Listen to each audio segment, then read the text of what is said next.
Good morning, builders and balancers. I'm out here in the garden as usual, and I just want to remind everybody of 2 Timothy 1:7. If you're not familiar with it, it's in the New Testament of the Bible. It's the verse that says, God did not give us a spirit of fear, but He gave us a spirit of power and of love and of a sound mind. And in different translations, sound mind is self-control.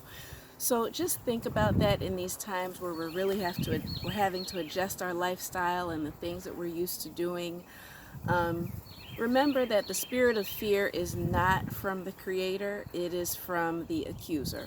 So that's something that I remind myself of. Meanwhile, I sit out here in this garden and remember the creation that the Creator made, and it just makes me happy to be able to participate in some of that because we're made in His image. One thing I want to say I'm super excited about right now is our arugula.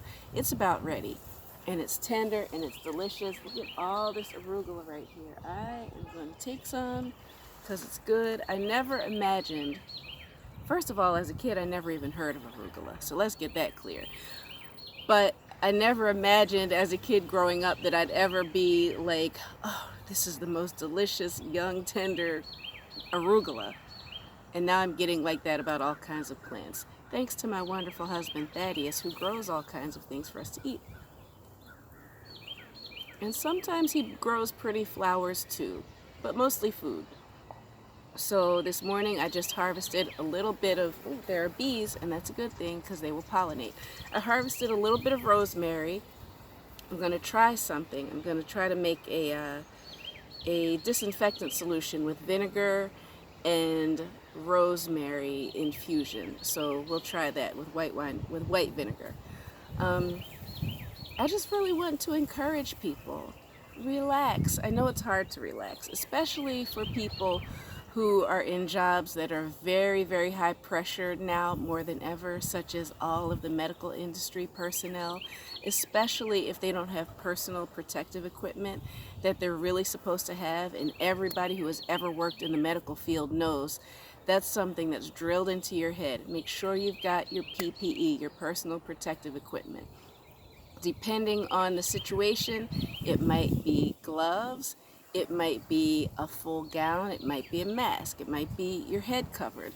It depends on what you're dealing with. But unfortunately, I'm hearing that some people in the medical profession do not have enough PPE, and that is a scary situation.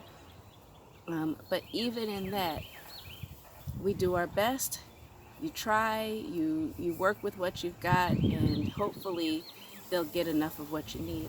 I'll tell you now, I have been imagining the outside world outside of my home like the nursing home, which is where I've worked for years and years and years.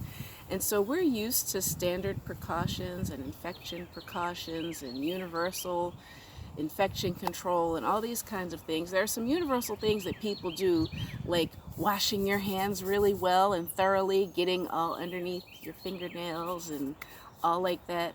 That's just a common thing that people do in healthcare facilities.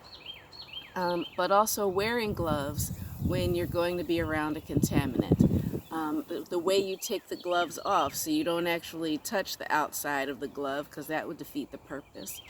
And then not touching something else while you have your gloves on. Like if you've provided patient care with these gloves on, you can't go back and type your notes into the computer system with the gloves on. Now you've contaminated your keyboard.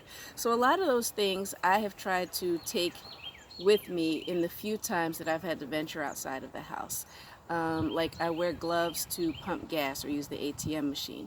The challenge is the rest of the world is not set up like a medical facility where you can really do that feasibly. There aren't hand washing stations and sanitizer mounted on the walls and trash cans every so often where you can dispose of your gloves, wash your hands, do what you need to do, and then when you move on to the next contaminated area, there are boxes of gloves mounted or on the nurse's carts or at someone's desk. It's tough, so I have to remember to keep gloves in my pockets. But with that, I would just remind everybody to enjoy everything that you can. I know your kids are at home homeschooling, and that's new for everybody, so you might want to check out my blog post that I posted yesterday, 4 tips for homeschoolers. It's for people who always planned to homeschool and for everybody who is now an emergency homeschooler. And I think that is all for right now. I hope everyone has a blessed and wonderful day. Bye-bye.